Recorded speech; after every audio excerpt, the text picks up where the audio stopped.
Hello, good morning and welcome to your world. It's Friday, the 11th day of December 2020. And this morning, it's the International Universal Health Coverage Day. So we've got a lot in store for you. My name is Joseph Warungu, and coming up, we look at what it would mean to have universal health coverage. Just as I've been doing since January 2017. Ghanaians take to the streets celebrating their president's re-election.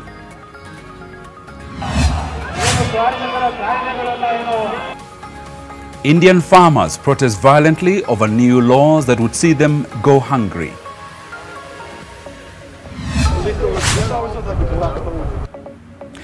A church in the USA has created a COVID-19 themed nativity scene.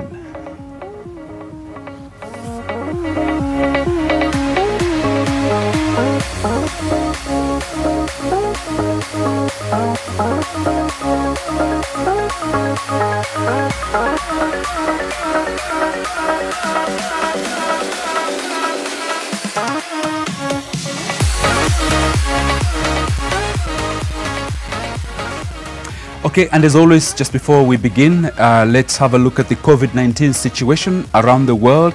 As at this moment, 70,717,552 people so far confirmed positive for COVID-19. Of these, 49,148,075 have so far recovered, and sadly, around the world, we've lost 1,588,348 people. Coming to the African continent, starting with South Africa, this is the situation there. 836,764 people so far confirmed positive for COVID-19. Out of this, 756,671 have recovered, while in South Africa, they've lost 22,747 people. Coming closer home to our own country, 90,305 so far confirmed positive for COVID-19. Of these, 71,254 have so far recovered.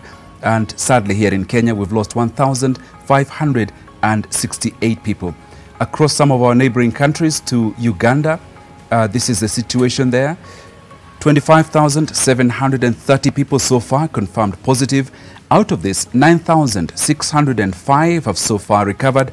And in Uganda, as at this moment, 220 people have passed on as a result of the disease. And in Somalia, this is the situation there regarding COVID-19. 4,579 people tested positive. And out of this, 3,529 have recovered. And so far in Somalia, they've lost, sadly, 121 people. Finally, to Rwanda. This is the picture there. 6,349 people confirmed positive for COVID-19. And of these, 5,789 have so far recovered. And in Rwanda, as at this moment, they've lost 53 people as a result of COVID-19. So that's the situation around the world. And now, I look at some of the other stories that we have for you this morning. Now, Nana Addo Dankwa Akufo-Addo has been elected to lead Ghana for a second term after narrowly beating his longtime rival John Mahama. He called for unity as his supporters celebrated outside his residence in Accra. Ghana is known for its stable democracy, but tensions rose over the presidential and legislative vote after Mahama claimed to have won a parliamentary majority and warned Akufo-Addo against stealing the vote. Fellow Ghanaians, I must at the outset give thanks to Almighty God for his continued mercies and for granting my party, the New Patriotic Party, and I, this all-important win. Just as I've been doing since January 2017, I give you my word that I will continue to work very hard to build the prosperous and progressive Ghana for which we yearn. That the two parties, the MPP and NDC, must work together, especially in Parliament, for the good of the country. Now is the time for each and every one of us irrespective of our political affiliation, to unite, join hands, stand shoulder to shoulder, and work hard to place Ghana where she deserves to be.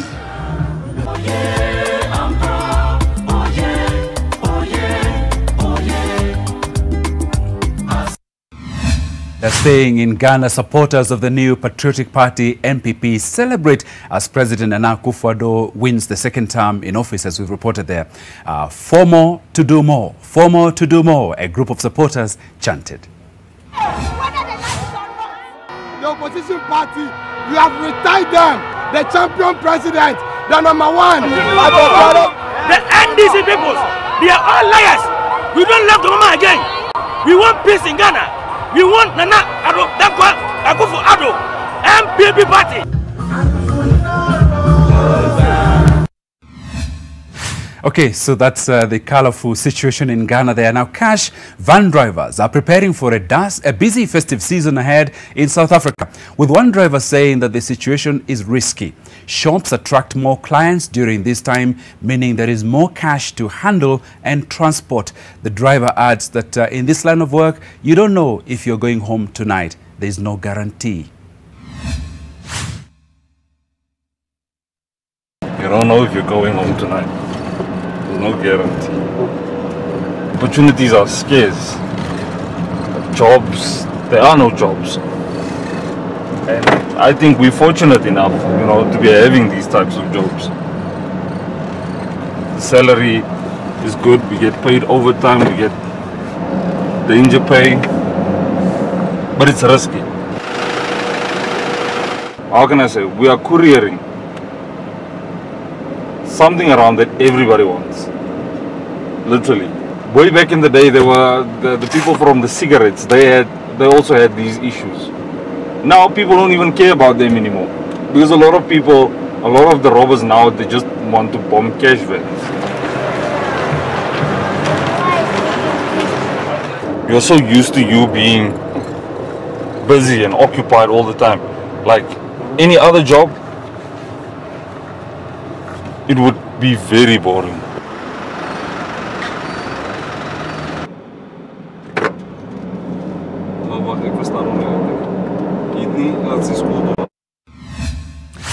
Now, the National Treasury and Planning Cabinet Secretary, Ukur Yatani, last month said that they are set to launch the country's first comprehensive insurance cover for civil servants and the National Youth Service. Anita Nkonge with more.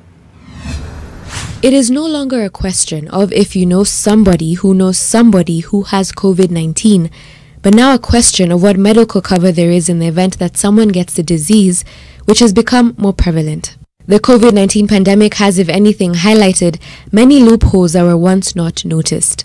Loopholes like comprehensive insurance cover at a time when many fear the COVID-19 pandemic that has stopped the world in its tracks.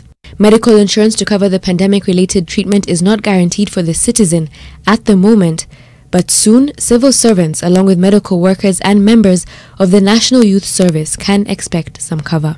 This is after Cabinet Secretary for National Treasury and Planning, in a statement sent out to newsrooms, announced that they are set to launch the very first comprehensive insurance cover for them. This is expected to include a COVID-19 cover for all medical personnel as well. It comes at a time where disgruntled frontline medical staff have raised concern over what they call negligence by the government to protect them, particularly during this COVID-19 pandemic. Governments across the world have come out in full support of their healthcare workers. In our country, the neglect and working environment has resulted in the loss of now over 30 healthcare workers. There have been bills of up to 2 million of ICU care of healthcare workers. Those bills have been sorted through fundraising by all healthcare workers, not the government. The healthcare workers in their demands want adequate personal protective equipment and a comprehensive medical cover, amongst other terms. And rightfully so, as infections are increasingly exposing them further in their line of duty. Just today in Kakamega County, 102 healthcare workers tested positive for the virus. Wagonjwa ambao wanakuja kwa hospitali kupata matibabu, sio rahisi kujua kama ako na COVID. wanamtreat kama mgonjwa mwingine yote. Alafu after a few days, pengine after admission, samples zimechukuliwa, ndio itagundulika yeye alikuwa na suffer from what? Hiyo COVID-19. So by then ashatangamana na wafanyikazi wa hospitali, pengine ashawaambukiza. Bomet County is the latest county to have its healthcare workers go on strike. The others currently on strike include Nyamira and Migori. We don't like strikes, but we are forced to go on strike. We have tried all the available options. This is the only resort that now we have. First, to protect these doctors, and secondly, to protect their families, and also to protect these patients that come in this place. The Meru County Government Headquarters is closed until December the 7th after staff tested positive for COVID-19. This is just a day after Kirinyaga closed its county headquarters over COVID-19 concerns as well. Clearly, the counties now have to be more deliberate in their response to the pandemic, as projected by the Health Minister on Monday. The County National Emergency Response Committees on COVID-19, co-chaired by governors and county commissioners, should hold emergency meetings and immediately start considering county-specific surgical measures to curtail the spread of the virus in the respective counties. Anita Nkonge, NTV. So, welcome to our discussion this morning. And tomorrow is the International Universal Health Coverage Day. And in preparation for that, we have a discussion just focusing on UHC, people who are in the know to see where we're at and where we are going. So my panel this morning is Dr. Mercy Mwangangi, who is the Chief Administrative Secretary at CS for Health. Dr. good morning and welcome. We are also joined by Dr. Peter Kamunyo Gadege, CEO, National Hospital Insurance Fund, NHIF. Dr. good morning, welcome. Good morning, Joseph. It's a pleasure to be here in your world. Asante sana. And we also have Dr. Mercy Onsando. I don't know why all doctors are Dr. Mercy. Onsando, CEO, HENET, a coalition of health civil society organizations. Dr. good morning to you. Good morning to you, and thank you for having me. Okay. George, you're the only odd one out without a doctor in front of your name. So let me call you Mr. George Ouma, Regional Advocacy and Communications Lead, Action Against Hunger. Ladies and gentlemen, karibuni sana. And now, let me start with you, Dr. Mwangangi. What is the importance of this International UHC Day, and how here in Kenya are we preparing to celebrate it? Thank you. Thank you for that question. And let me begin by appreciating you all for, coming on together to this panel, and for NTV for making this space for us to be able to discuss this important day. Indeed, Jamhuri Day, which of course is a day of great importance to our nation, coincides with the Universal Health Coverage Day. And perhaps there could be no happier coincidence, because essentially the activities of Jamhuri Day are the very, very same activities that, the Global Health Platform has envisioned for UHC. So UHC essentially stands for Universal Health Coverage. And the idea is that we want to be able to celebrate this day to increase political commitment towards UHC, to increase awareness of the different interventions that are available in Kenya when it comes to UHC, to bring all the stakeholders together on the table. And you've done a good job of doing that today. We have NHIF here, we have HENET here. These are all the key stakeholders who will actually help Kenya realize the dream of UHC. And so that is what Jamhuri Day stroke UHC is all about. Thank you. And for you, Dr. Kamunyo, what's the significance of this day for you? I think as said earlier, first of all, being Jamhuri Day and then being the World UHC Day, it actually also coincides with a key milestone for NHIF because in 2012, that's when we introduced outpatient cover, which was a key milestone towards getting to UHC. And this was when we launched our civil service cover. And since then, you've seen how NHIF has evolved to ensure that we're providing access to wholesome and comprehensive care, both in and outpatient. So for me, the World Universal Health Coverage Day being celebrated on 12th with the 8-year anniversary, which coincides with a key milestone for NHIF, and being Jamhuri Day is really key for me, and a really great day. Okay, thank you. And same question to you, Dr. Onsando. Yeah, thank you very much. I concur with my colleagues. Indeed, it's a very important day, and especially when you see the Kenyans getting freedom in terms of health services. So for me, it really adds a lot of value as we think of Jamhuri Day alongside freedom in terms of people accessing health services. Thank you. And finally, to you, George, you spend a lot of your waking hours worrying about whether we are eating the right stuff and enough of it. So what does this day mean for you? Well, it's a big day for Kenyans because this is again the time that our political leadership reaffirms their commitment to providing healthcare for all. So that's really one of the most important bit of it, and the fact that that reaffirms also commitment to the implementation of our constitution, which health is a right. Okay, thank you. Okay, now let's get into the substance of the discussion, and I'll start with you, Dr. Mwangangi. Now, back in 2018, His Excellency the President started the nation on a journey of trying to give, health cover for all. You've been running a pilot in some of the counties. What's been the results of that, or what have you picked up from that? How has it gone? Thank you. That's a very good question, and I want us to, even take a step back before 2018 and to recognize that perhaps the best analogy of what UHC really is when you're putting up a home or when you're constructing your home. There's always a foundation that you put down in your home, and then you get to the walls and you get to the roof. And UHC is very similar to that. It's a journey, and it starts with ensuring that you have a very strong foundation. And prior to the President launching the UHC pilot program, which Dr. Kamunyo has reminded me, we are actually now looking at the 2nd anniversary. The launch happened, 2 years ago, 2 days before today. So really, 2 years on, a lot has been going on. Now back to my analogy on the foundation.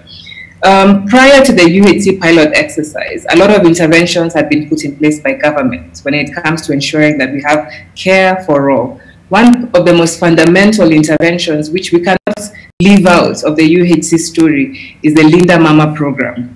And this program aims to ensure that all mothers, particularly poor, vulnerable mothers, have access to maternity services without incurring any financial strain, without incurring any financial burden. And this was perhaps one of the foundational steps of our house when it looked at UHC. And along with that, we put in more investments in terms of ensuring we have the right health infrastructure. I think you may note that prior to devolution, post-devolution, we've had almost, a doubling of health number of facilities in the country, meaning Kenya has been able to attain, its health infrastructure density. And that's just one element, again, of this, base that I'm talking about for our house. Again, we looked at the issue of our healthcare workers. And again, a lot of tremendous gains made in the past 7 years. The numbers of healthcare workers have increased across the country. Then we looked at a refocusing on primary healthcare, those nascent, services that Mwananchi needs, that Mwananchi should get near their home, near their environment. And again, a lot of investments in ensuring that our dispensaries and our health centers have the resources that they require. And so by the time the President was coming to launch the UHC pilot, he was now at the level of trying to put up the walls in our house. We had a platform, we had a base, the base was strong, and the President challenged us. What do I need to do to strengthen this house? And one of the key things we realized is that, yes, indeed, we do have dispensaries and health centers available. Yes, indeed, we do have healthcare workers, but there's some key nascent things that require strengthening, that require buttressing. And that is how we rolled out the UHC pilot exercise, focusing on 4 key main areas. The first one being ensuring that our community services are strengthened. And so this pilot that took place in 4 counties touched on ensuring that we hired more community health volunteers, that we were able to, as a national government, train more community health volunteers. And we did it across the 4 counties. And then we were able to equip these community health volunteers with the necessary kits that they would require to effect their services. The second step, or the second wall, and I really want us to follow with this, house analogy, was the issue of ensuring that, yes, we have dispensaries, yes, we have health centers, but do they have the requisite drugs that they require? Do they have the requisite equipment that they require? And so that is what we did in the pilot exercise. We invested in community services, we invested in health products and technologies, and then the last wall was the wall that dealt with health system strengthening. And we clearly understood it doesn't matter if you have the dispensary, the health center, you have the community health volunteer, you have the drugs. If you do not have a health system that is responsive to these needs, then your house will crumble. And so there's a lot of investments in leadership and governance at county level. We wanted the county departments of health to take leadership, to govern the system. And so we facilitated that process. Okay. And that is where we reached with our house. Okay. Dr. Mwangangi, thank you. I'm going to follow on with your analogy of the house and turn to Dr. Kamunyo. You did not mention windows, and windows are meant to bring us air, especially in this time of the pandemic season. And by the oxygen, this is the finances and the funds that are meant to keep this house running. So, Dr. Kamunyo, to begin with, what is the connection between NHIF and UHC? Great question, Joseph. And you see, even in the definition that Dr. Mwangangi has made, at the end of it is without incurring financial hardship. And why is that key? I'm sure with me, we all know that there are about 1.1 million Kenyans who are pushed into poverty every year because of catastrophic financial healthcare expenses. And this is massive. And in the spirit of leaving no one behind, ensuring that we have, which is the goal of UHC, that it is progressively ensuring all people resident in Kenya have access to good enough quality whenever they need them. Now, that is where now NHIF comes in. And as Dr. Mwangangi has said, this has been a journey. And in fact, I will go before the foundation in that analogy of the house and start as to where we identified the land to build this house. And that was way back in 1966 when NHIF was actually established as a department in the Ministry of Health. And the purpose was to ensure that at that point, the government workers would be able to access healthcare without that financial hardship. And fast track to 1972, when other voluntary contributors, meaning now the entire country, was eligible now to join NHIF. And if you look at the statutes of the Act of NHIF, is that all people in Kenya who earn ought to contribute towards NHIF.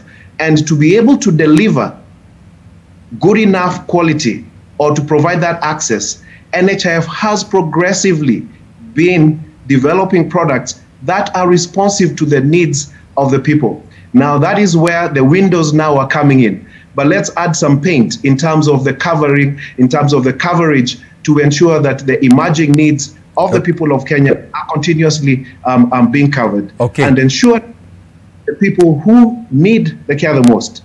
Now, maybe just to add on to something to that, is that we've talked about people who can pay, people who are employed and voluntary contributors. Then there are those people who would not be able to afford. And as we're talking about leaving no one behind, you can see the commitment of the government right now, and especially during the launch of our biometric registration for indigent people about a month ago by His Excellency the President, to sponsor those people who cannot afford to be able to access health services that they need through NHIF. Okay. Dr. Kamunyo, thank you. Now, Dr. Mwangangi has given us a house and we are trying to get away from the analogy, but we can't, so I'll stick with it and turn to you, Dr. Onsando. Now, there is the house that the government has in mind that has been piloted, but what kind of house are the citizens looking for in terms of what kind of UHC do they actually want to see? Maybe we've been given, you know, a mansion by government, but the citizens are, first of all, maybe aiming to just get a Makuti house, a humble house, and then, you know, move on. So you're in touch with the networks on the ground. What are people actually wanting? Thank you. Thank you very much. I think the analogy of the house is very good. For the citizens, having listened to the voice, actually they're looking for a UHC that they're able to access, actually where they're able to access health services. So they're looking at a situation where even at the village level, am I able to visit my health facility? How far is it? Can I be sure that when I get there, I'm going to get the medicine that I need? Will I find the doctor there? Will I be treated with dignity? So they're looking for services that they are able to access, and at the same time, they are looking at quality. How quality are the services? Will I be treated with the keenness, or will I just go there and just get some small kind of attention? So citizens are looking for that kind of a house and the equipment in that house. They're also looking at affordability. Is it really affordable? Am I really going to be able to pay? Is it in my ability?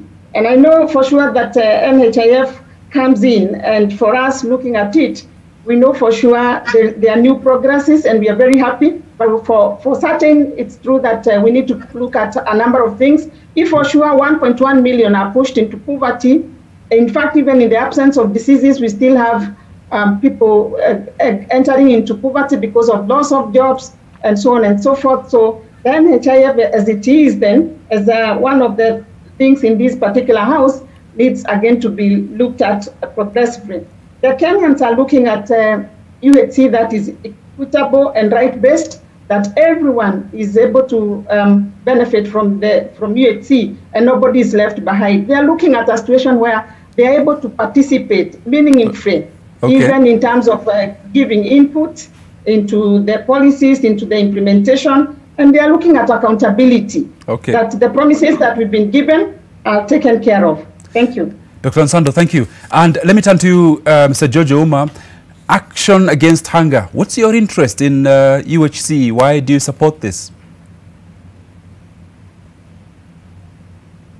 Thank you. Our interest in UHC is to ensure that no one is left behind. And more so, looking at hunger as one of the most devastating factor that can actually be an impediment to the implementation of the universal health coverage.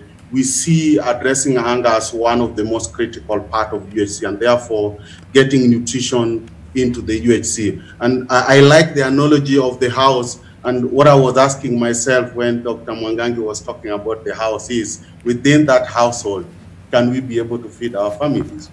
Can we be able to not deprive our family because the cost of health is higher? Can we be able to ensure that each and every child, as prescribed in the Constitution, has a right and access to nutrition? Because the cost of losing 6.5% of our GDP as a result of undernutrition is more than enough for us to really think about how to address hunger. And this is the angle that we are taking as Action Against Hunger. Can we be able to ensure that nutrition is part of it? We have the house that is closer to the health facility. Thank you. Thank you. Thank you so much, George. Back to you, Dr. Mwangangi. We'll stay with the house, I think, throughout this discussion now that it's stuck in our minds. You've run this pilot project. We've had a lot of flooding in Kenya. Is this house still standing? It's been swept away? What have we learned from the study? Thank you. My apologies for really imposing the house analogy on you, but I think we'll run with it and continue on building our house. So indeed, Kenya launched the pilot exercise in 2018. It was in 4 counties. The choice of the 4 counties was dependent on the different variations in terms of, burden of disease. For example, Nyeri, due to the issues of chronic illnesses, the diabetes, the hypertension. Machakos was selected due to its proximity to the road, and we wanted to understand what would it look like when you have a high traffic area. And then, of course, Isiolo was for the need for us to understand how ASAL counties can, be engaged when it comes to the UHC program for them to get the services that they require. And then, of course, Kisumu, because of infectious diseases and issues like malaria. We needed to understand how can the 4 areas be, a somewhat representation of the country, while of course with a big caveat that all counties are different and we need to, have adaptations that are county-led. And so what we did is this program ran for 1 year. There was a 3-month extension thereafter. And perhaps, this is the part where it gets interesting. I heard you ask my fellow Mercy, what does Mwananchi want? What does the Kenyan want?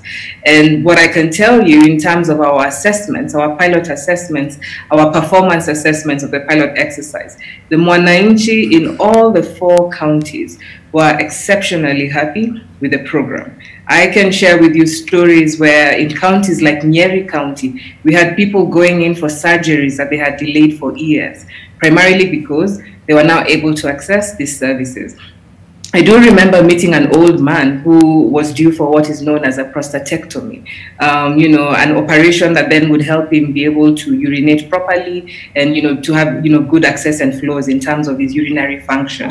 And this man was crying because for the first time he had been able to get this service and he had been able to go through the hospital at very little financial strain. Now, when we talk to our healthcare providers, because UHC journey is not complete if you just focus on Mwananchi or if you just focus on government or if you just focus on counties. It has to be a triad. It has to be an engagement between the community. It has to be an engagement between health.